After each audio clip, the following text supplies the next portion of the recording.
보기 때문에 일주일에 한 번씩 그렇게 교회에 모여가지고 여러 가지 이야기를 나누고 정보도 공유하고 혹은 사업 아이템도 구상하고 그 안에서 별의별 일이 다 일어나는 거죠. 사실은 교회는 예수님과 하나님을 섬기고 예배하는 것이 목적인데도 불구하고 기타 잡다한 것들이 더 모일 수도 있는 그런 상황들이 생길 수도 있다는 거예요. 그 모든 것들이 교회에 대해서 우리가 온전한 이해가 없을 때, 그리고 하나님을 먼저 두지 않을 때 그런 일들이 생길 수 있게 된다는 것입니다. 그래서 오늘 우리가 7과를 통해서 교회란 과연 무엇인가, 우리 한 사람 한 사람이 또 교회고 우리가 모인 것이 교회인데 결과적으로는 어떻게 이것을 이해하는가를 함께 나누려고 합니다. 첫 번째로 이제 성경에서는 교회를 어떻게 이야기하고 있는지 우리가 한번 보도록 하겠습니다. 고린도전서 1장의 말씀입니다. 함께 읽습니다. 시작. 하나님의 뜻을 따라 그리스도 예수의 사도로 부르심을 받은 바울과 형제 소수들에는 고린도에 있는 하나님의 교회 곧 그리스도 예수 안에서 거룩하여지고 성도라 부르심을 받은 자들과 또 각처에서 우리의 주 곧 그들과 우리의 주 대신 예수 그리스도의 이름을 부르는 모든 자들에게 하나님 우리 아버지와 주 예수 그리스도로부터 은혜와 평강이 있기를 원하노라. 사도 바울이 이제 각 교회들마다 편지를 쓰면서 항상 그 첫머리에는 인사말과 함께 이제 여러 가지 내용들을 덧붙이게 되는데, 지금 이 고린도 교회 편지를 쓸 때에도 고린도의 2절 말씀에 고린도에 있는 하나님의 교회라고 얘기를 하면서 그 교회는 과연 무엇인가라고 설명을 묘사를 덧붙이는데, 곧 그리스도 예수 안에서 거룩하여지고 그리고 성도라 부르심을 받은 자들, 그리고 그 2절 후반부에 있는 것처럼 예수 그리스도의 이름을 부르는 자들, 이런 사람들의 모임을 바로 교회라고 지금 사도 바울이 이야기를 하고 있어요. 공통점이 무엇입니까? 여기서는 사도 바울이 얘기하고 있는 것은 사람에 대해서 이야기하고 있다는 거예요. 예수 안에서 거룩하여지고 성도라 부르심을 받은 사람들이다. 교회는 곧. 그리고 각처에서 주 대신 예수 그리스도의 이름을 부르는 자, 이름을 부른다라는 것은 그 이름을 믿는 자를 얘기하는 것이죠. 그 이름을 믿는 자들, 주님을 믿는 자들이 바로 교회다 라고 얘기를 하고 있다는 것입니다. 첫 번째로 그래서 교회는 건물이 아니라는 거예요. 다들 잘 알고 계시다시피 교회는 건물이 아니라 사람의 모임을 교회라고 한다는 것입니다. 이 한자어로도 회자가 모일 회자를 쓰잖아요. 그죠? 우리가 뭐 동창회 무슨 얘기할 때 그런 식으로 그런 단어인 거죠. 영어로 생각한다면 홈과 하우스의 차이예요. 그죠? 홈은 어떤 장소나 아니면 혹은 건물을 얘기하는 것이 아니라 그 구성원을 얘기하는 거잖아요. 패밀리, 그 가족 구성원을 얘기하는 것이 홈이잖아요. 하우스는 말 그대로 그냥 하우스인 거예요. 그것은 누가 살아도 그거는 하우스가 되는 거예요. 하지만 내 가족이 없으면 거기는 내가 살던 집이었어도 나의 홈은 되지 않는다는 거죠. 교회도 마찬가지라는 겁니다. 건물이 아니라는 것이죠. 일단은 그 건물은 무엇이라고 부르냐, 제대로 된 명칭은 사실은 뭐 교회당 혹은 예배당 이런 식으로 우리가 부르는 게 맞는 명칭이긴 하죠. 하지만 우리가 같은 모임의 사람들이 항상 같은 자리에서 모이기 때문에 이제 교회라고 우리가 부르게 되는 것이죠. 두 번째로 교회는 제도가 아니라는 것입니다. 제도 혹은 시스템, 이런 조직이 아니라는 것입니다. 그렇다고 해서 이 조직과 제도가 필요 없느냐? 필요 없진 않아요. 분명히 필요합니다. 이것은 주님의 사역과 즉 교회의 사역을 보조하기 위해서 분명히 필요한 것입니다. 하지만 교회 자체가 시스템은 되지 않는다는 것입니다. 교회가 성장하면 성장할수록 시스템이 상당히 중요해요. 왜냐하면은 다양한 사람들이 모이고 많은 사람들이 모이고 많은 연령대가 모이기 때문에 시스템이 있어야지만이 조금 더 원활하게 많은 사역들을 감당할 수 있어요. 영락교회가 지금 담임 목사님 성함이 제가 잘 모르겠는데, 예전에 이제 한경진 목사님 돌아가신 한경진 목사님이 계실 때가 거의 영락교회의 최고 전성기, 그리고 한국교회의 전성기이기도 했었죠. 한경진 목사님이 워낙에 특출난 목회자이시기 때문에, 목사님이시기 때문에 그분이 할 수 있는 사역을 어떻게 해서든 서포트하기 위해서 교회의 시스템들이 다 그 영락교회 안에서 만들어졌어요. 그리고 나서 이제 은퇴하신 이후에 그 다음 후임으로 목회자가 오셨을 때 이미 한 목사님한테 맞춰져 있는 시스템이 자기하고 당연히 맞을 수가 없죠. 같은 사람이 아닌 거예요. 그렇기 때문에 부딪히는 거예요. 그러다 보니까 계속 갈등이 있고 충돌이 있고, 사실 그래서 한 목사님 이후로 담임 목회자가 상당히 자주 연합회에서 많이 갈리게 되거든요. 그래서 뭐 소송도 걸리고 뭐 여러 가지들이 있어서 지금 이제 안정이 되는데, 그런 것들을 보면은 제도가 교회를 이루는 것이라고는 우리가 생각할 수 없다는 거예요. 물론 그렇다고 해서 한경지 목사님한테 맞았던 제도를 고집했던 그 교회도 문제가 있었던 것이지만, 그것을 또 이제 그렇게 일방적으로 충돌했던 목회자에게도 물론 문제가 있었겠죠. 이런 제도는 언제든지 바뀔 수 있다는 거예요. 어떤 목회를 지향하느냐, 이 교회가 어떤 목적을, 예수님의 하나님의 그 큰 사역 가운데 어떤 부분을 좀 더 중점적으로 담당하기 원하느냐에 따라서 제도는 언제든지 바뀔 수 있고, 언제든지 버릴 수도 있고, 언제든지 취할 수도 있다는 거예요. 이 제도 자체가 교회가 될 수는 없다는 것입니다. 세 번째로 당연히 교회는 결국엔 사람이라는 것입니다. 사람이 모이는 것이 교회이고, 이 사람 한 사람 한 사람이 교회가 되어야 한다는 것입니다. 사도 바울도 그렇게 이 고린도전서를, 이 편지를 보내면서 그렇게 이야기를 하고 있는 것이죠. 사람이 중요하다.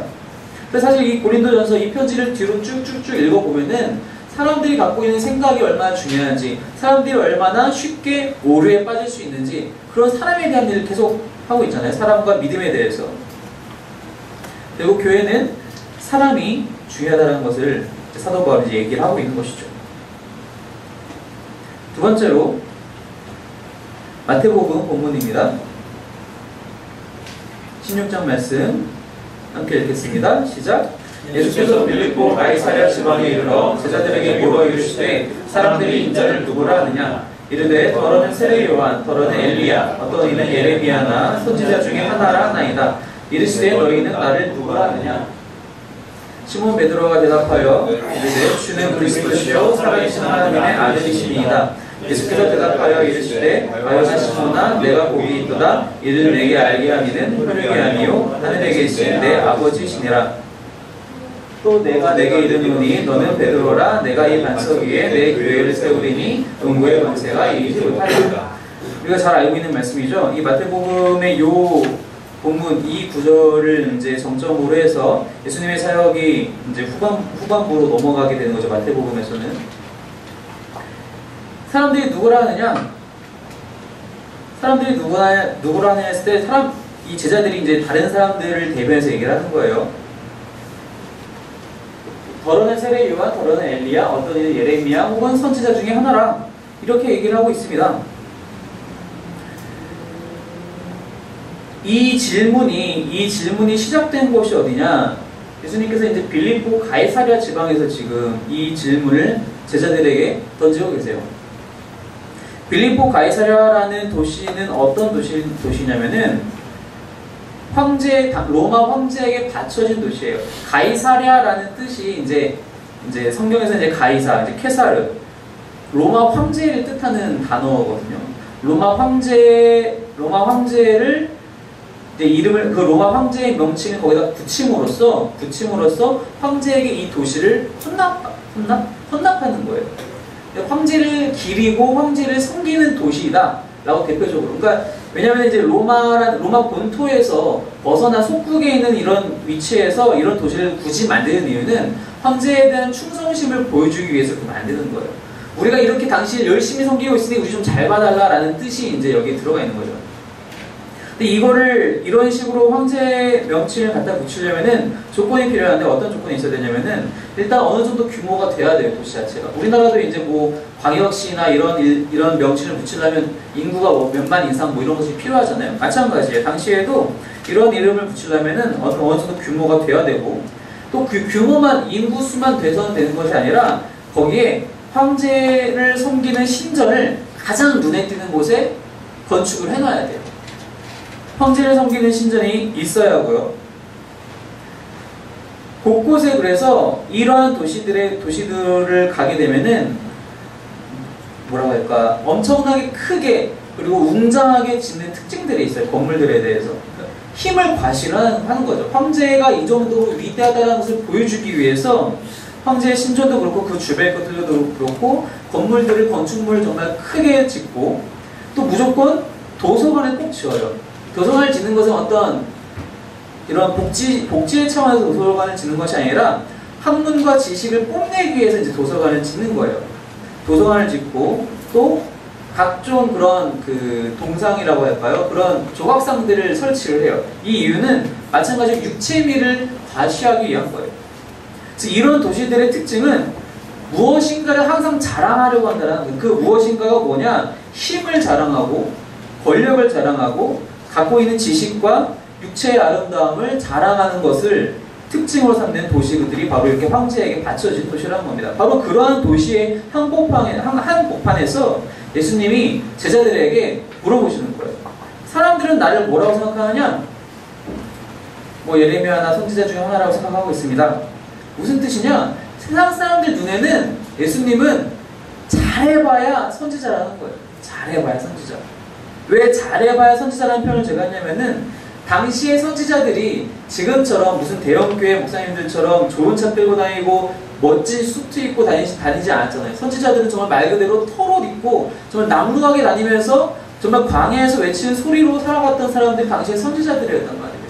그래서 세상 사람들이 보기에는 미친 척 떠드는 사람이야 라고밖에 인식하지 않았다는 거예요. 아주 잘 봐야 그냥 선지자라고 붙여주자라고 정도였다는 거죠. 근데 베드로는 뭐라고 대답하느냐? 그럼 너희는 나를 뭐라고 생각하느냐? 15절 이렇게 예수님이 물어보시니까 베드로가 주는 그리스도시요 살아계신 하나님의 아들이시니이다. 주는 그리스도시요. 그래서 이제 예수님은 누구신가에 대해서 이제 2과에서 말씀을 같이 나눴지만 그리스도의 뜻에 대해서 배웠잖아요. 다른 누구도 아니고 당신이 바로 그리스도이신다라는 고백을 온갖 자랑거리들이 즐비한 그 도시 한복판에서 할 수 있었다는 것은 예수님 당신이 진짜 하나님이십니다라는 것을 제대로 지금 베드로가 고백하고 있다는 것입니다. 그렇다는 것은 이 베드로의 고백의 기준은 세상의 기준에 있는 것이 아니라 세상의 힘의 기준, 세상의 논리, 황제의 논리, 힘의 논리에서 이 고백을 하는 것이 아니라 온전히 하나님의 기준을 가지고 이 고백을 지금 베드로가 하고 있다는 것입니다. 그래서 예수님도 거기에 대해서 또 맞장구를 치시기를 17절에 이것을 너에게 알게 하신 것은 혈육이 아니다. 네가 너 개인의 생각으로 너의 지식으로 알게 된 것이 아니라 하늘에 계신 내 아버지 즉 하나님께서 너에게 이것을 알게 하셨다. 하나님의 기준이 이것을 너로 하여금 알게 하셨다라고 얘기하고 말씀하고 계시다는 것입니다. 즉 교회란 무엇이냐? 세상의 논리를 따라가려는 사람, 힘의 논리를 따라가려는 사람이 아니라 바로 예수 그리스도의 말씀을 쫓는 사람들을 바로 교회다라고 우리가 얘기할 수 있다는 것입니다.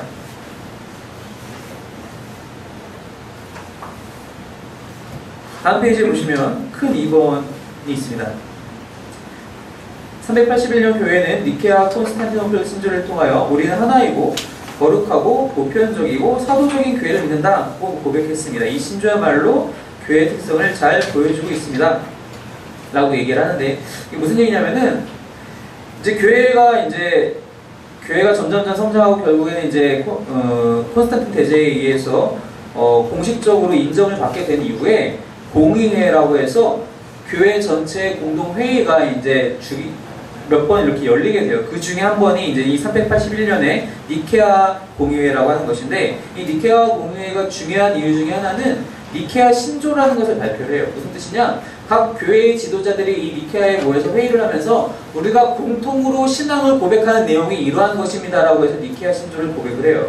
그래서 지금도 어떤 교회들은 사도신경으로 신앙 고백하지 않고 이 니케아 신경으로 신앙을 고백하는 교회도 있기는 해요. 어쨌든 근데 그 니케아 신조에 어떤 내용이 있느냐? 우리는 하나이고 거룩하고 보편적이고 사도적인 교회를 믿는다라고 얘기를 한다는 것이죠. 바로 여기에 교회의 특성이 잘 나타나는 있는데 첫 번째로 교회는 하나라는 것입니다. 왜 교회가 하나이어야 하느냐? 에베소서 말씀을 함께 보겠습니다. 시작! 그러므로 주 안에서 갇힌 내가 너희를 권하노니 너희가 부르심을 받은 일에 합당하게 행하여 모든 겸손과 온유로 하고 오래 참음으로 사랑 가운데서 서로 용납하고 평안에 매는 줄로 성령이 하나 되게 하신 것을 힘써 지키라. 몸이 하나요 성령도 한 분이시니 이와 같이 너희가 부르심의 한 소망 안에서 부르심을 받았느니라.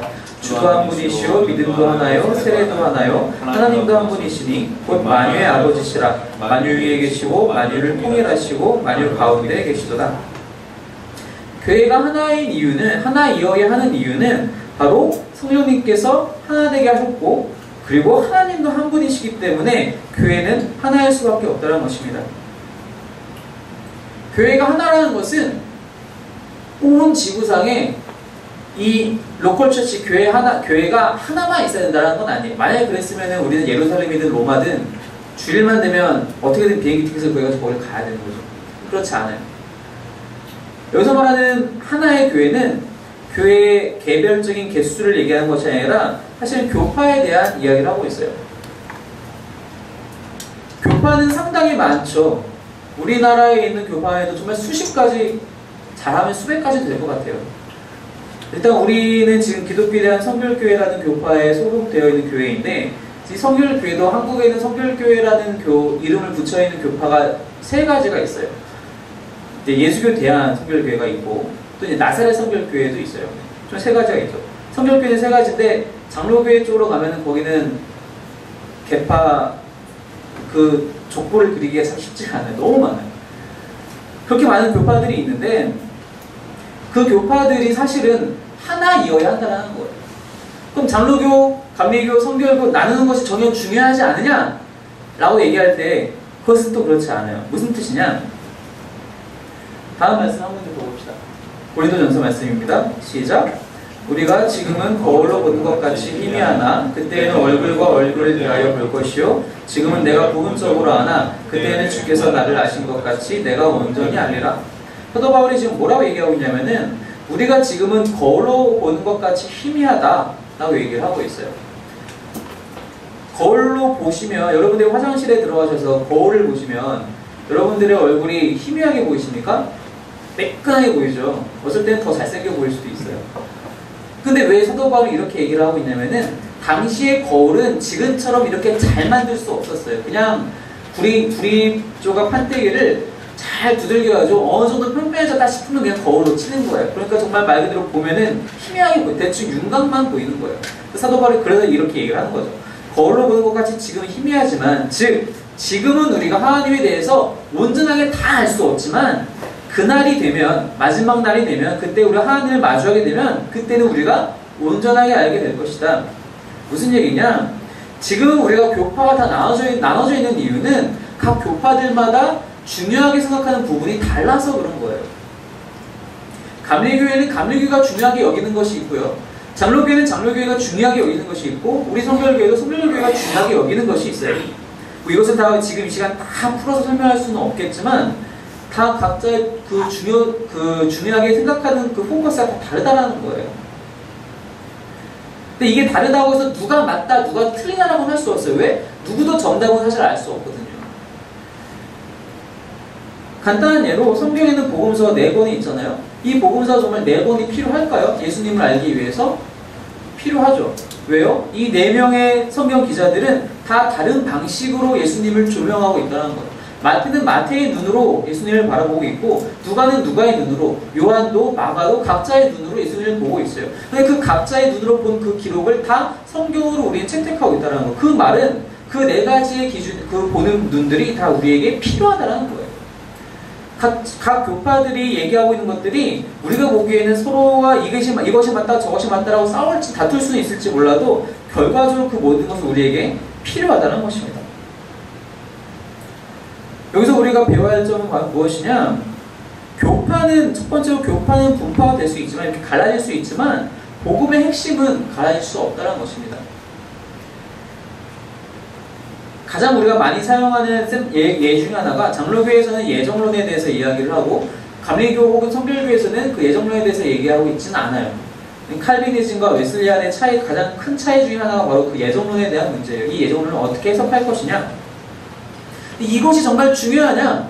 이 예정론보다 더 중요한 것은 내가 예수님을 정말로 나의 그리스도로 모시고 섬기고 인정하고 믿고 따르고 있느냐? 그게 더 중요하다는 거예요. 이렇게 교파를 나누는 것이 복음의 핵심을 좌지우지할 수는 없다라는 것입니다. 때문에 두 번째로 모든 교파에 대해서 우리가 열린 마음으로 그들을 대할 줄 알아야 된다는 것입니다. 내가 지금 성결교회 다닌다고 해서 장로교 사람들한테 너희는 너무 고지식해, 보수적이야 라고 얘기할 필요가 없다는 거예요.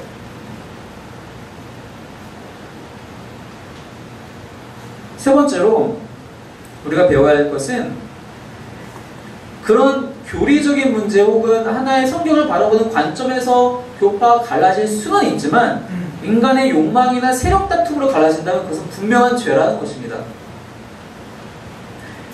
영국에 가면 고교회파와 저교회파가 있어요. 고교회파는 뭐냐면은 천장이 높으면 고교회파예요. 낮으면 저교회파예요. 천장 높이로 교파가 갈려요. 말이 돼요? 말이 안 되죠. 전혀 중요하지 않잖아요. 우리나라에도 이렇게 사람의 세력 다툼 때문에 갈라진 교파들이 얼마나 많이 있는지 모르겠어요. 내가 총회장 해보겠다고 해서 갈라진 교파들이 상당히 많아요, 사실은. 그런데 그것은 분명히 죄라고 얘기하고 있죠. 성경에서 당짓는 것을 분명히 죄라고 얘기하고 있다는 것입니다. 그래서 예수님도 이렇게 마지막에 기도를 하십니다. 요한복음 17장의 말씀입니다. 시작. 나는 세상에 더 있지 아니하오나 그들은 세상에 있사옵고 나는 아버지께로 가옵나니 거룩하신 아버지여 내게 주신 아버지의 이름으로 그들을 보존하사 우리와 같이 그들도 하나가 되게 하옵소서. 요한복음 17장은 이제 예수님께서 이제 십자가에 달리시기 전에 제자들을 위해서 또 제자들이 앞으로 전도할 사람들을 위해서 중보 기도해 주시는 장면이에요. 이제 성화의 기도라고 하는데 이 11조 후반부 예수님이 뭐라고 기도하시냐면은 우리와 같이 그들도 하나 되게 하옵소서로 기도하세요. 이 우리와 같이라는 건 뭐예요? 아버지 하나님과 예수님이 하나인 것과 같이 그렇게 우리들도 믿는 무리들, 교회도 하나가 되게 하옵소서 하고 예수님이 이렇게 말씀하고 계시다는 것이죠. 이 말씀만 하신 것이 아니라 다른 곳에서 한 번 더 말씀하시죠. 13장 말씀입니다. 시작. 새 계명을 너희에게 주노니 서로 사랑하라. 내가 너희를 사랑한 것 같이 너희도 서로 사랑하라. 너희가 서로 사랑하면 이로써 모든 사람이 너희가 내 제자인 줄 알리라.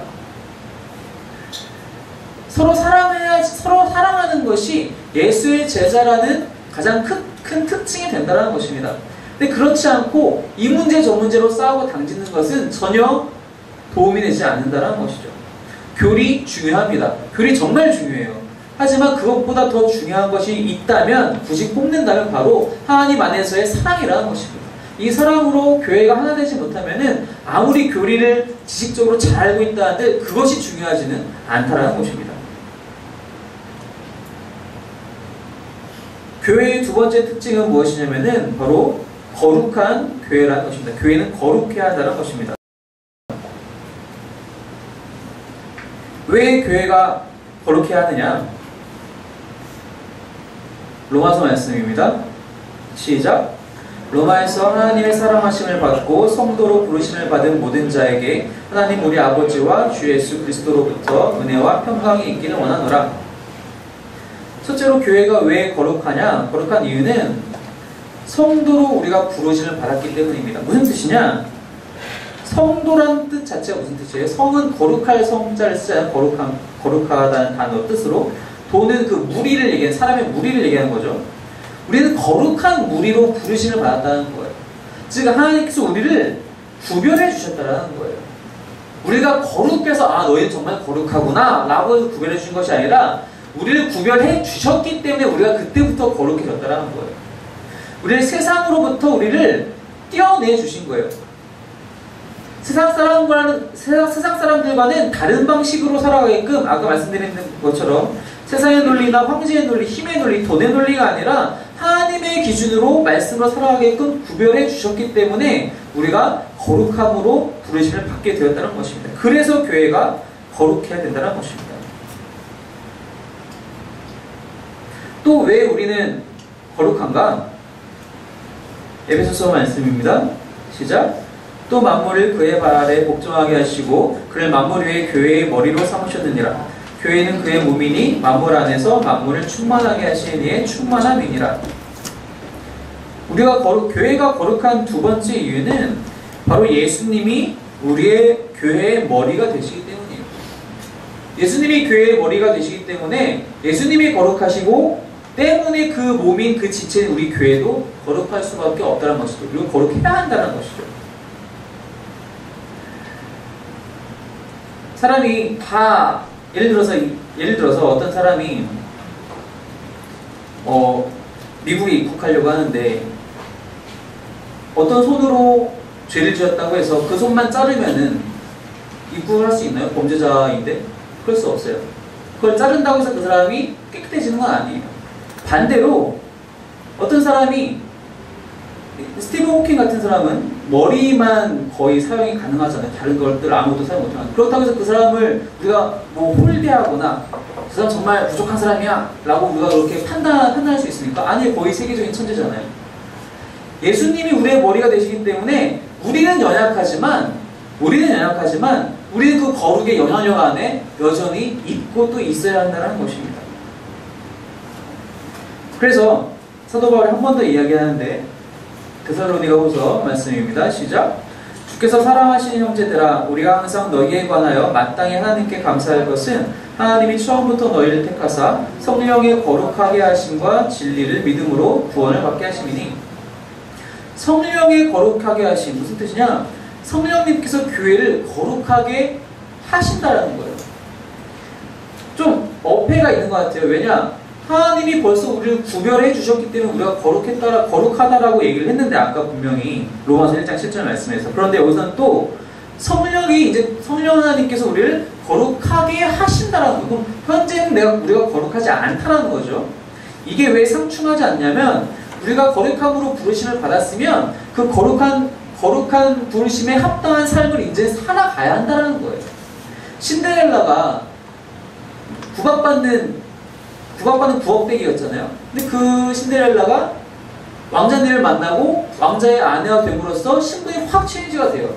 그런데 그런데도 불구하고 아직도 신데렐라가 그 부엌에 처박혀서 불 지피고 막 이렇게 검고 붙이면서 밥하고 그러고 청소하고 있으면은 그 사람은 왕자의 아내로서의 삶을 지금 살아가고 있는 건가요? 그렇지 않아요. 신분이 바뀌었으면, 구별이 되었으면 그것에 합당한 삶을 살아가야 된다는 거예요. 하나님이 우리를 구별해 주셨으면 우리 그 구별해 주신 그 거룩함에 합당한 삶을 살아가야 되는데, 그것은 성령 하나님께서 우리가 그렇게 살아갈 수 있도록 도와주신다라는 거예요.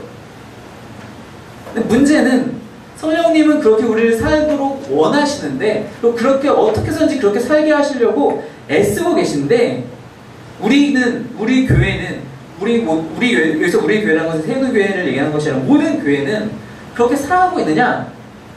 그렇지 않다는 것이죠. 교회의 역사를 보면은 부끄러운 역사들이 얼마나 많이 있습니까? 교회라는 것이 처음 생겼을 그때부터 지금까지 교회의 부끄러운 모습들은 정말 쌓아도 모자랄 정도로 너무나 많이 있어요. 아까 그 교파에 대한 얘기를 하면서 사람들의 다툼 때문에 교파가 갈라지기도 하고, 중세시대에는 마음에 안 드는 사람이 있으면 저 사람 마녀다, 저 사람 뭐 나쁜 마법을 든다, 요술을 부린 나쁜 사람이다, 참아다가 그냥 자기 마음대로 재판하고 화형을 시키기도 했죠. 그 꼭 유럽까지 가지 않아도 우리나라 안에서도 얼마나 많은 일들이 있었습니까? 다 일일이 다룰 수조차 없는 내용들이죠.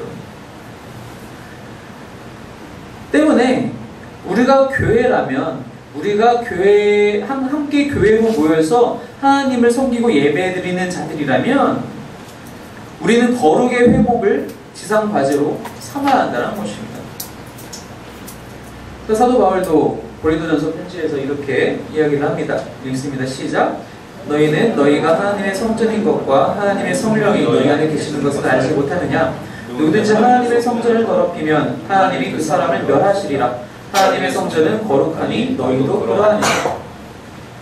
두 가지로 우리가 이해할 수 있어요. 첫 번째는 너희가 하나님의 성전인 것과 라고 했을 때, 이 너희는 단체를, 이 그룹을 얘기할 수 있어요. 즉 우리의 모임이 하나님의 성전이라는 것이죠. 또 한 가지 의미는 우리 각각의 개인이 또 하나님의 성전이 될 수 있다는 것입니다.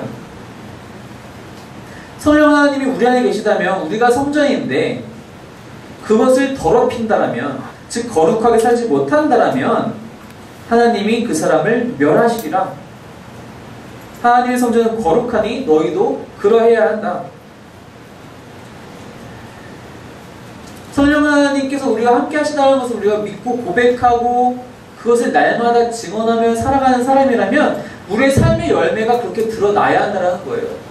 말로는 그렇게 하면서 우리의 삶의 모습이 세상 사람들과 별반 다를 것이 없다면은 그 사람은 영향력을 전혀 줄 수가 없죠. 그 사람은 교회라고 성전이라고 하나님의 성전이라고 말할 수가 없는 것이죠. 세 번째 교회의 특징은 바로 교회는 보편적이라는 것입니다. 보편적이라는 것이 무슨 뜻이냐? 우리가 이제 천주교라고 하잖아요. 천주교라고 하고 원래 이름은 로만 캐톨릭 철치라고 하는데 로마는 말 그대로 로마에서 시작했으니까 이제 로만이라고 붙은 거 캐톨릭 철치라고 해서 캐톨릭이라는 단어 자체는 이 단어 자체의 뜻은 보편적인 이런 뜻이에요. 그러니까 로마의 보편적 교회가 로만 캐톨릭 철치가 되는 거예요. 그게 우리가 흔히 얘기하는 천주교예요. 근데 왜 이런 이름이 붙었느냐? 이것을 중요하게 처음에 생각했었기 때문에 이 단어가 사실 붙은 거예요. 이제 우리는 이제 보통 이 보편적인 교회에 대해서 이제 개신교에서 신학하시는 분들이나 혹은 이렇게 언급할 때 캐톨릭 철치라고 하면은 좀 혼동이 있을 수 있기 때문에 유니버설 철치라고 이제 표현을 하기도 해요. 무슨 뜻이냐면은 교회는 보편적이 되어야 된다는 것인데, 즉 모두가 조화와 일치를 이룰 수 있는, 즉 만민을 위한 교회가 되어야 된다는 것입니다. 어떤 특정인들만 위하는 교회도 아니요, 특정 시대에만 있는 교회도 아니고 모두가 모든 시대에서 조화와 일치를 이룰 수 있는 교회, 바로 그런 교회가 되어야 된다는 것입니다. 그게 바로 보편적인 교회라는 것이죠. 왜 그래야 하느냐? 요한복음 3장 16절 말씀입니다. 잘 아시죠? 시작. 하나님이 세상을 이처럼 사랑하사 독생자를 주셨으니 이는 그를 믿는 자마다 멸망하지 않고 영생을 얻게 하려 하심이라. 그를 믿기만 하면 다 구원받는다는 얘기예요. 왜 우리가 보편적인 교회여야 하냐면은 주님께서 이 땅에 오신 이유는 말 그대로 만민을 구원하시기 위해서 오셨기 때문이라는 것입니다. 특정 사람들만 구원하시기 위해서, 대졸자 이상만 구원하기 위해서 오신 것이 아니라는 거예요. 만민을 구원하시기 위해서 이 땅에 오셨다는 것입니다. 그래서 마태복음에서도 이렇게 말씀하시죠. 예수님이 시작. 수고하고 무거운 짐진 자들아 다 내게로 오라. 내가 너희를 쉬게 하리라. 50kg 이상만 진 사람들만 나한테 와라. 그게 아니에요. 다 내게로 와라. 말 그대로 다 내게로 와라. 만민을 구원하기 위해서 예수님께서 이 땅에 오셨기 때문에 교회는 보편적이 되어야 된다는 것입니다. 두 번째 이유는 무엇이냐? 우리에게도 역시 똑같은 사명을 주셨기 때문이에요. 우리에게도 역시 너희도 가서 만민을 구원하라 라고 명령하셨기 때문에 우리는 보편적 교회가 되어야 된다는 것입니다. 그러니까 우리가 오전 예배에서도 함께 읽었었는데 마태복음 28장 말씀입니다. 시작. 그러므로 너희는 가서 모든 민족을 제자로 삼아 아버지와 아들과 성령의 이름으로 세례를 베풀고. 특정 민족만 가서 선교하라고 그랬나요? 아니요. 모든 민족에게 찾아가서 제자를 삼으라고 그러셨어요. 만민을 구원하시기 위해서 직접 이 땅에 오셨고 그 제자인 우리들에게도 만민을 구원하라는 사명을 주셨기 때문에 우리는 보편적인 교회가 되어야 한다는 것입니다. 우리가 그 사도신경을 우리가 배우게 되면 이제 바뀌었는데, 이제 예전에 우리가 옛날 버전으로 외울 때는 거룩한 공회와라고 이제 후반부가 시작을 하잖아요. 요즘은 거룩한 공교회라고 이제 얘기를 하죠. 같은 뜻인데, 거룩한 공교회라는 것은 말 그대로 여기서 말하는 공자의 공통의 이제 보편의 그런 뜻으로 이제 공의인 거예요. 우리가 이렇게 사도신경으로 날마다 신앙 고백을 할 때에는 그냥 예배의 순서이기 때문에 이렇게 그냥 단순히 외우는 것이 아니라 거룩한 공회를 믿사오며라는 그 구절은 우리가 섬기는 이 교회가, 이 개별적인 로컬 처치가 그러한 공교회, 그러한 보편적인 교회가 되기를 간구합니다. 그리고 그렇게 되기 위해서 내가 열심히 당신을 위해 살겠습니다. 헌신하겠습니다. 라는 고백이 되어야 된다는 것입니다. 그냥 스쳐 지나가는 한 문장이 아니라 그 고백을 할 때마다 하나님, 지금 우리 교회가 이런 보편적인 교회인지, 정말 말 그대로 누구나 찾아와서 하나님을 만날 수 있는 교회인지 아버지 우리가 다시 돌아봅니다. 그리고 우리 교회가 그렇게 되게 하여 주시옵소서. 지난주에도 그 남성사회 모임에서 잠깐 얘기를 나왔었는데 지난주 6월 26일에 가장 큰 이슈가 바로 미국 대법원에서의 동성 결혼 합헌에 대한 문제였죠. 우리나라에서는 아직 그 법안이 통과되지 않았지만 멀지 않다라고 다들 예상을 해요. 미국이 이미 그것을 통과했고 그 미국이 세계 최초로 통과한 것도 아니에요. 한 20몇 번째라고 제가 들었어요. 21번째라고 제가 들은 것 같은데 언젠가 우리나라도 분명히 올 거란 얘기죠. 그때에 혹은 지금 당장이라도 우리 교회 안에 동성애 성향을 가지신 분이 새신자로 온다면 우리는 어떻게 받아들일 것이냐? 여러분 차별할 수 있나요? 그럴 수 없어요. 이건 법적인 문제를 가지고 제가 얘기를 하는 것이 아니에요. 그 사람이나 우리나 똑같은 죄인이라는 거예요. 나는 게으름의 죄를, 누구는 교만의 죄를, 누구는 거짓의 죄를, 누구는 절도의 죄를, 그 사람은 동성애의 죄를 짓고 있는 거예요.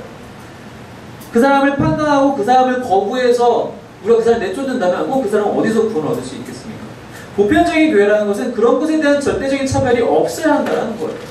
그 사람이 직업이 무엇이든 나이가 무엇이든 인종이 무엇이든 그런 것들은 교회 안에 들어오고 나오고의 절대적인 기준이 될 수는 없다는 것입니다. 예수님께서 말씀하신 것과 같이 건강한 자가 의원이 필요 있습니까? 그렇지 않다는 거예요. 병든 자에게라야 의원이 필요한 것처럼 내가 그들을 위해서 왔다라고 예수님 말씀하고 계시잖아요. 교회는 거룩한 사람들이기 때문에 모인 것이 아니라 죄인이기 때문에 구원받기 위해서 모였다는 사실을 우리가 잊어서는 안 된다는 것입니다.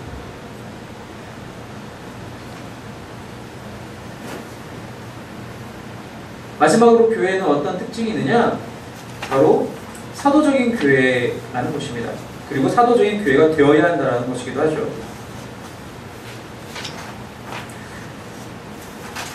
사도적인 교회라는 것은 뭘 얘기를 하느냐?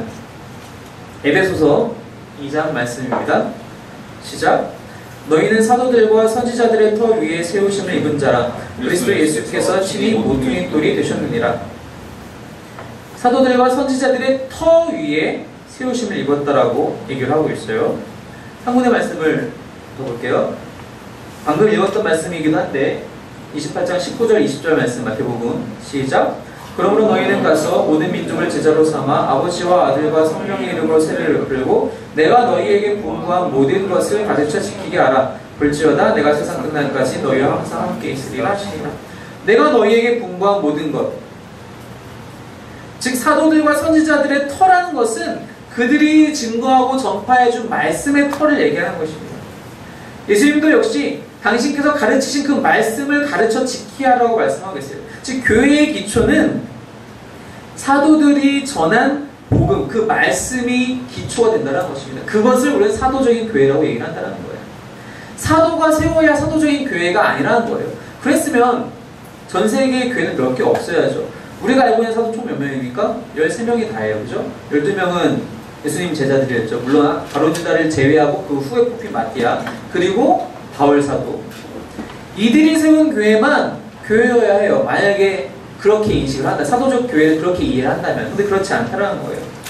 사도적 교회의 의미는 사도들이 전한 복음의 기초, 그들의 말씀으로 기초한, 예수님의 말씀으로 기초한 교회를 우리는 사도적 교회라고 얘기를 한다는 것입니다.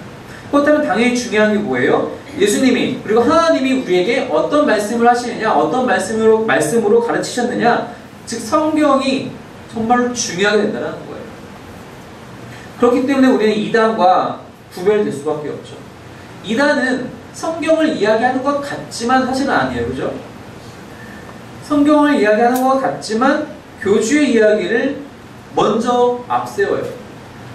예전에도 한번 제가 언급한 적이 있지만 통일교에서도 통일교가 보는 그 따로 그 경전이 하나 있잖아요. 이름은 까먹었는데 무슨 뭐 되게 복잡한 이름이어서 뭐 가족, 뭐 통일, 화합 뭐 이런 단어들이 들어가는 뭐 그런 특이였는데 그런 것도 있고요. 여호와의 증인 마찬가지, 몰몬교 마찬가지, 다 자기들의 이야기가 먼저 나가요. 근데 그렇지 않다는 겁니다. 예수님이 주신 것, 예수님이 가르치시고 하나님이 우리에게 주신 말씀이 먼저라는 거예요. 그것을 토대로 한 교회를 우리는 사도적 교회라고 얘기하고 있다는 것입니다. 그런데 이제 이것을 오해하게 되면, 지금 그 페이지에, 그 교재 그 페이지에 보시면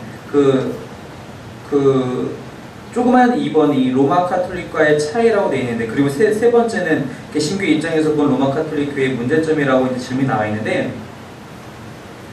솔직히 말씀드리면 로마 카톨릭에 대해서 저는 논할 수가 없어요. 왜냐하면 저는 그것에 대해서 전문적으로 배우지 않았기 때문에. 이 전문적으로 배우지 않았다는 뜻은 제가 카톨릭 대학교에 입학해서 거기 신학부를 4년 동안 공부하지 않았다는 거예요. 그렇기 때문에 저는 거기에 대해서 다 안다고 얘기할 수 없어요. 다 안다고 얘기할 수 없기 때문에 제가 그것을 비판하거나 차이가 이렇다고 얘기할 수는 없어요.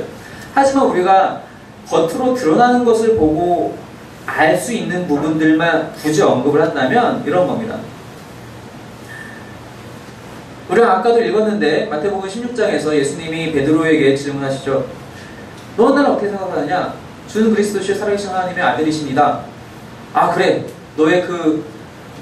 내가 베드로, 너의 이름은 이제 베드로로 바꾸고 내가 그 위에 내 교회를 세우겠다. 그래서 너희가 하늘에서 매면 너희가 매면 하늘에서도 매일 것이요, 너희가 풀면 또 풀릴 것이요. 땅에서도 마찬가지. 근데 유럽이나 그런 곳에 큰 교회들을 지은 중세나 그렇게 아주 아름답고 웅장히 지은 교회들 중에서 베드로가 조각되어 있는 그런 부분들을 찾아서 보게 되면은 대부분의 경우에 베드로는 열쇠를 2개를 들고 있어요. 그 2개가 왜 2개냐면은 하나는 하늘에서 열고 닫을 수 있는 열쇠고, 하나는 땅에서 열고 닫을 수 있는 열쇠라고 표현을 하더라고요. 맞는 표현입니까? 맞는 이해인가요? 그렇지 않아요. 예수님이 말씀하신 것은 베드로의 그 믿음의 고백을 얘기하신 거예요. 그 믿음의 고백 위에 교회를 세우겠다. 그런데 이것을 베드로라는 개인이라고 이해하는 순간 모든 게 뒤바뀐다는 거예요. 그래서 이제 이탈리아에 있는 혹은 유럽에 있는 성당들의 이 대부분의 이름이 지역명도 따르기도 하지만 대부분 사람 이름은 많이 따르죠. 성 베드로 성당이라든지 누구 성당, 무슨 성당, 무슨 성당, 무슨 성당. 실제로 베드로 교회를 제가 직접 찾아봐 본 것은 아니지만 베드로 교회 그 성 베드로 성당에는 그 베드로의 유골을 가져와서 그 유골 위에 이제 실제로 건축을 했다라고 하더라고요. 원래 그 유골 거기 원래부터 거기 있었던 것은 아닌데 그것을 짓기 전에 이제 가져와서 지었다고 하더라고요. 맞는 해석이 아니라는 거죠. 맞는 해석이 아니라는 거죠. 근데 이것을 이렇게 여기만 해석이 잘못되면은 어디까지 번져나가냐면은 말씀의 해석의 권위도 뒤바뀌어져요. 무슨 뜻이냐? 말씀이 중요한 것인가? 말씀을 해석하는 사람이 중요한 것인가? 이렇게 들으면 상당히 둘 다 중요하게 느껴지잖아요. 로마 카톨릭의 한 가지 방식 중에 하나는 무엇이냐면은 교황이 해석한 그 성경의 해석 룰을 그 밑에 모든 사제들, 추기경을 비롯해서 각 지역의 교구의 모든 사제들까지 동일하게 따라가야 한다는 원칙이 있어요. 큰 원칙이 있어요. 근데 교황이 창세기 1장 1절 이렇게 해석하면은 여기 단대동 성당 거기서도 그렇게 해석을 해야 하는 거예요. 네, 원칙적으로는. 근데 실제로 성경 해석을 우리가 그렇게 하나요? 개신교회에서 혹은 많은 신학자들이, 많은 설교자들의 목사님들이 그렇게 하냐? 그렇지 않아요. 그렇다면은 설교는 고갈돼야 돼요. 창세기 1장 갖고 누가 설교를 했으면은 다 누구나 그렇게만 설교해야 되기 때문에 더 이상 설교할 필요가 없어요. 그냥 인터넷 찾아서 유튜브 찾아서 보기만 하면 돼요. 근데 그렇지 않잖아요. 즉 그런 곳에서 부족한 부분들이 드러날 수 있게 돼요. 말씀의 해석을 어떻게 할 거냐. 그래서 마틴 루터가 교회를 개혁하자라고 하면서 들고 나왔던 것이 바로 오직 말씀이라는 기치를 가지고, 물론 오직 말씀, 오직 믿음, 오직 은혜, 이 세 가지 기치를 들고 나왔는데 그중 하나가 오직 말씀이었죠. 그것을 들고 나온 이유가 있다는 겁니다.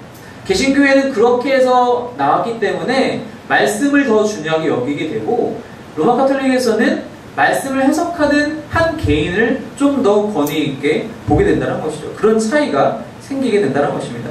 자, 우리는 무엇을 더 따릅니까? 예수님의 이 16장의 말씀은, 마태복음 16장의 말씀은 베드로의 믿음, 그 건강한 믿음, 하나님이 주신 그 믿음을 기초해서 교회가 세워지는 것이고, 때문에 우리에게 중요한 것은 하나님의 말씀이라는 것입니다. 그래서 사도 베드로가 뭐라고 얘기하냐면은 함께 있습니다. 시작.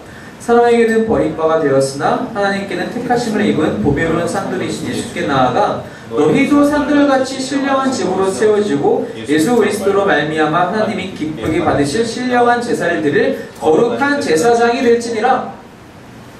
베드로는 유대인이에요.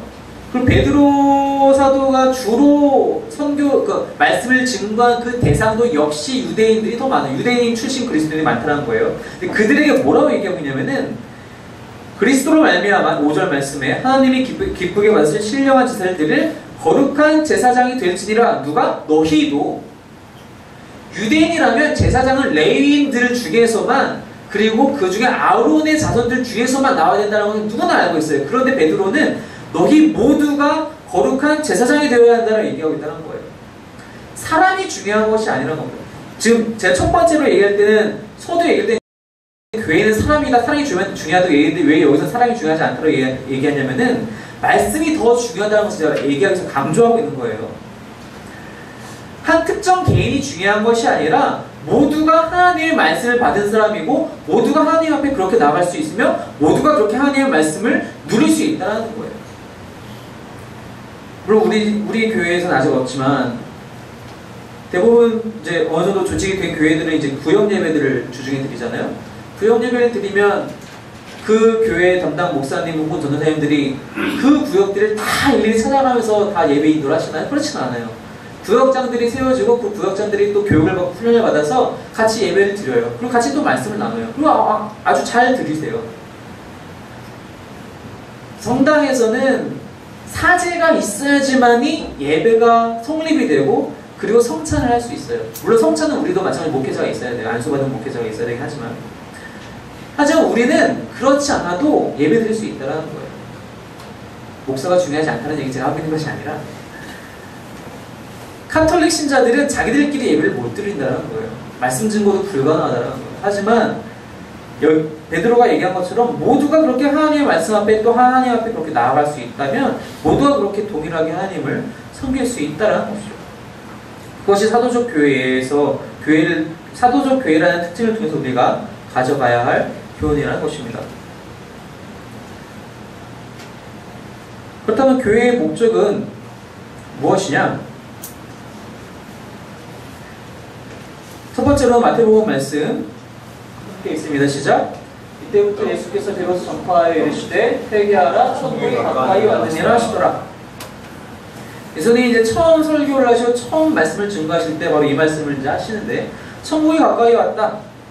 교회의 첫 번째 목적은 천국을 전파하고 또 그 천국을 확장하는 것입니다. 어떻게 그렇게 하느냐? 요한복음 말씀입니다. 시작. 그들이 묻되 우리가 어떻게 하여야 하나님의 일을 하오리이까? 예수께서 대답하여 이르시되 하나님께서 보내신 일을 믿는 것이 하나님의 일이니라 하시니. 하나님의 일이란 무엇이냐? 즉 하나님의 보내신 자를 믿는 거라는 거예요. 즉 예수 그리스도를 믿는 거라는 거죠. 예수님이 우리의 그리스도이심을 믿는 것이 하나님의 일이라는 거예요. 바로 그것을 통해서 천국이 전파되고 그것을 통해서 천국이 확장될 수 있다는 겁니다. 사람이 즐겁게 모여서 교제하는 것으로 천국이 확장되는 것이 아니라 예수님을 바로 믿고 그것을 증거하고 전파하는 것을 통하여서 천국이 확장된다는 거예요. 바로 그것이 우리 교회의 목적이라는 것입니다. 성경에서는 그런 천국의 모델을 제시하고 있는데 그건 이제 연초에도 같이 말씀 나누는 부분이기도 하지만 창세기 2장에서 그 천국의 모델을 제시하고 있습니다. 2장 8절부터의 말씀을 이제 우리가 볼 텐데 알다시피 에덴에 대한 이야기입니다. 먼저 한번 말씀을 먼저 읽겠습니다. 시작. 여호와 하나님이 동방의 에덴에 동산을 창설하시고 그 지으신 사람을 거기 두시니라. 여호와 하나님이 그 땅에서 보기에 아름답고 먹기에 좋은 나무가 나게 하시니 동산 가운데에 있는 생명나무와 선악을 알게 하는 나무도 있더라.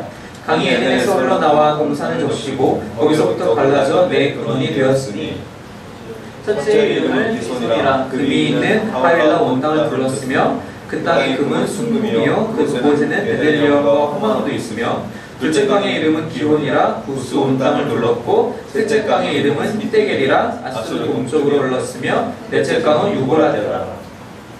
여호와 하나님이 그 사람에게 명하여 이르시되 동산 각종 나무의 열매는 내가 임의로 먹되 선악을 알게 하는 나무의 열매는 먹지 말라. 내가 먹는 날에는 반드시 죽으리라 하시니라. 에덴 동산을 이제 하나님께서 만드시고 이제 그곳에 대해서 이제 묘사하는 장면이잖아요. 이게 왜 성경적인 천국의 모델이 되느냐? 첫 번째로 그곳에서는 큰 강이 4개가 흘러요. 그죠? 강이라는 것은 말 그대로 물을 얘기하는 것이고, 강이 있다는 것은 생명이 자라날 수 있다는 거예요. 그죠? 즉, 생명력을 갖고 있다는 겁니다. 천국은. 그 생명력은 바로 참 생명이신 하나님을 얘기하고 있다는 거예요. 천국에 하나님이 계신 건 당연한 거죠. 교회가 하나님이 없는 교회가 될 수 있습니다. 그럴 수 없다는 거예요. 교회에서 하나님 이야기를 안 할 수 있나요? 예수님 이야기를 안 할 수 있나요? 그럴 수 없다는 거예요. 참 생명이시고 부활하신 예수님을 제외하고 아무것도 우리가 논할 수 없다는 것입니다. 바로 교회는 그런 교회가 되어야 된다는 것이죠. 이게 바로 성경적인 천국의 모델 첫 번째 특징이에요. 강이 흐른다는 것. 두 번째 특징은 무엇이냐면은, 이제 이 본문에서 8절에 보니까 동방의 에덴에 동산을 창설하셨다. 동산이라고 우리가 딱 듣게 되면은 우리 머릿속에 딱 떠오르는 것은 야트막한 언덕 정도를 우리가 머릿속에 떠올리게 되는데, 실제로는 이 단어의 뜻은 영어로 치면 가든에 더 적합해요. 즉 정원이라는 거죠. 근데 어떤 정원이냐? 그냥 막무가내로 펼쳐져 있는 정원을 얘기하는 것이 아니라 울타리가 쳐져 있는 정원을 이제 이야기를 하는 거예요. 무슨 뜻이냐?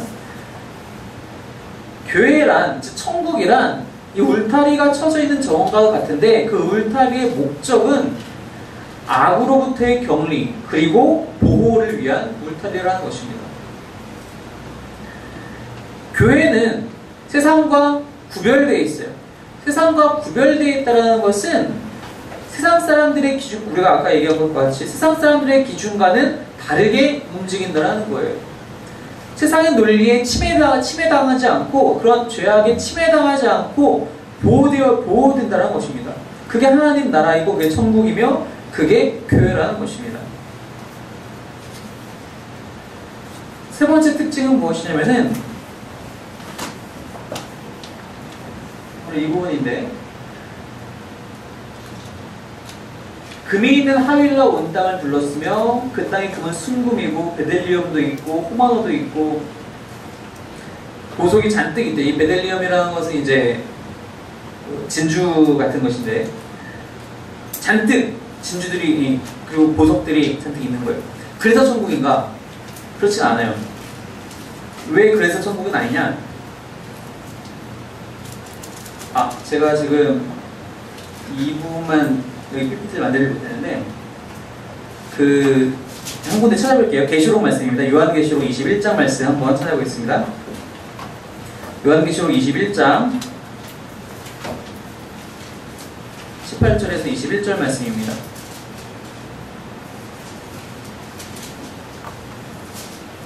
요한계시록 21장 18절에서 21절.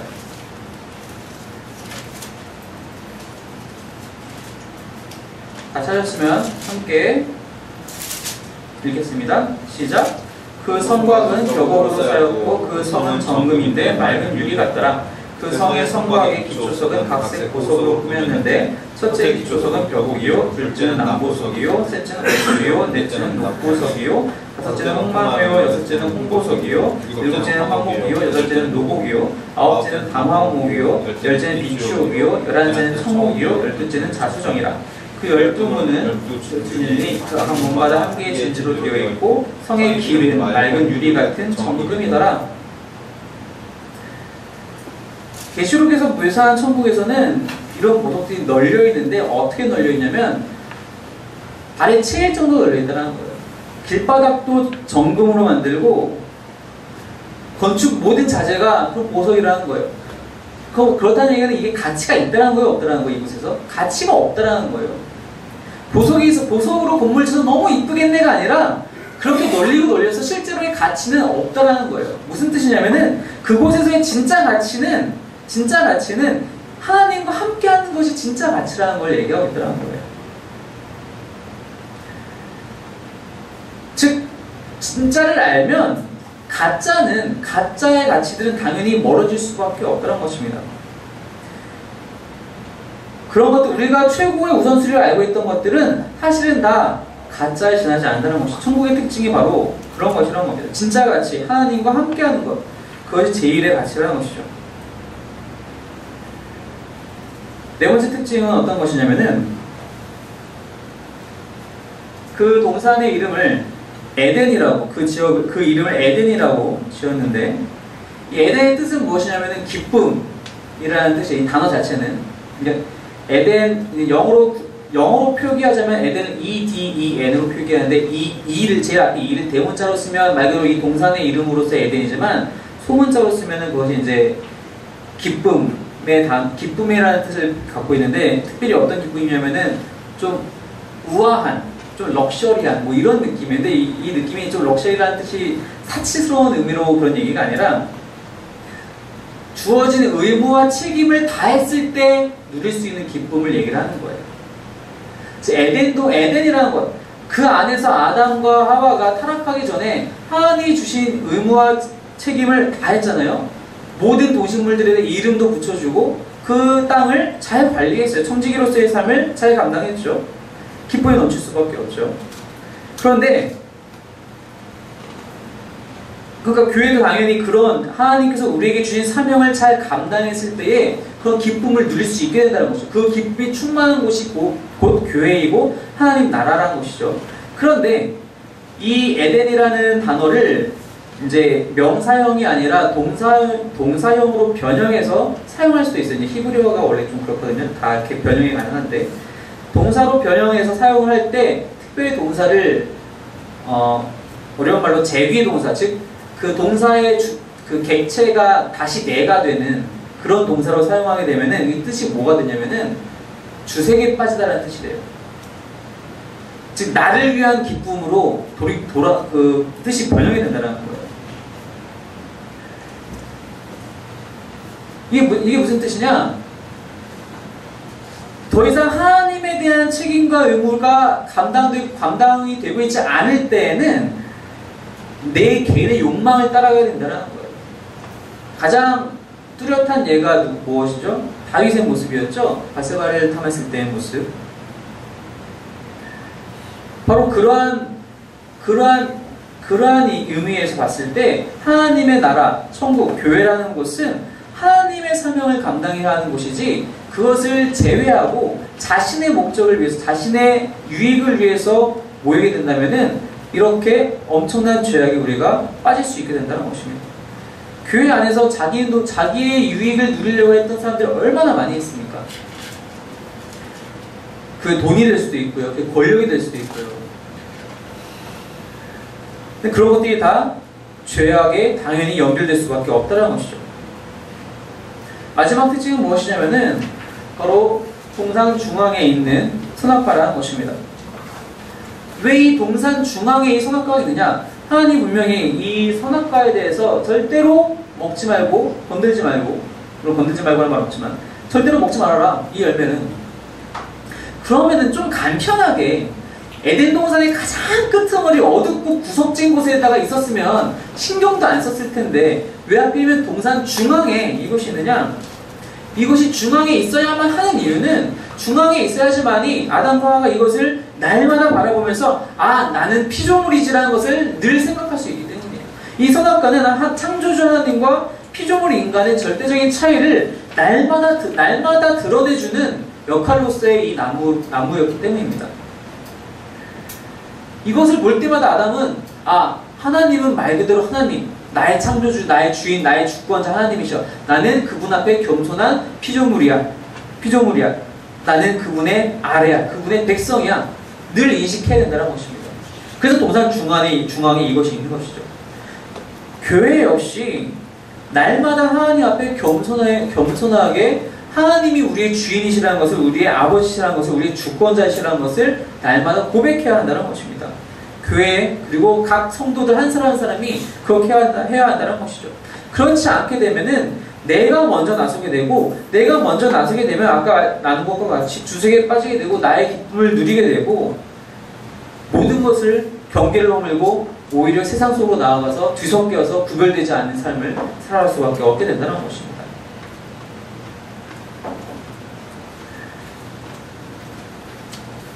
이러한 교회의 특징들, 그리고 하나님께서 왜 교회를 이렇게 만드셨는지, 왜 불러내셨는지에 대해서 우리가 사실은 날마다 고민을 해야 해요.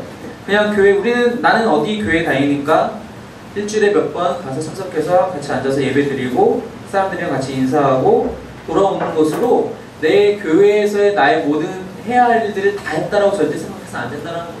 우리가 교회로 모인다는 것은 교회의 목적에 맞게 하나님의 일을 하기 위해서, 즉 하나님의 일이란 예수 그리스도를 믿는 것, 그리고 예수 그리스도를 나만 믿는 것이 아니라 함께 믿는 것을 하기 위해서 우리가 모였다라는 것을, 그 거룩한 삶을 삶으로써 그것을 세상 가운데 예수님의 이름을 증거하기 위해서 모였다는 것을 우리가 잊어서 안 된다는 것입니다. 하나님은 절대로 이 자리에 계신 여러분들만을, 저를 포함한 우리들만을 구원하시기 위해서 이 땅에 오시지 않으셨다는 겁니다.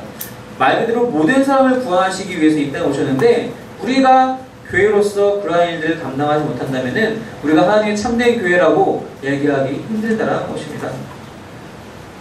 마찬가지로 마지막 그 질문은 돌아가셔서 또 각자의 삶 속에서 또 고민하시면서 결단하시면서 적어보셨으면 좋겠어요. 지난주에도 이제 기도에 대해서 나누면서 기도에 대해서 여러분들이 다 적으셨을 것이라 믿고 그리고 그 날마다 그렇게 기도하시는 중이시라 믿고 이번 과에서도 교회에 대해서 함께 고민하시면서 또 우리 세우는 교회가 어떻게 또 사역하고 우리 한 사람 한 사람이 어떻게 그 안에서 양육되고 훈련받고 함께 한 몸을 이룰 것인지에 대해서 함께 고민할 수 있는 저와 여러분이 되기를 주님의 이름으로 축원합니다.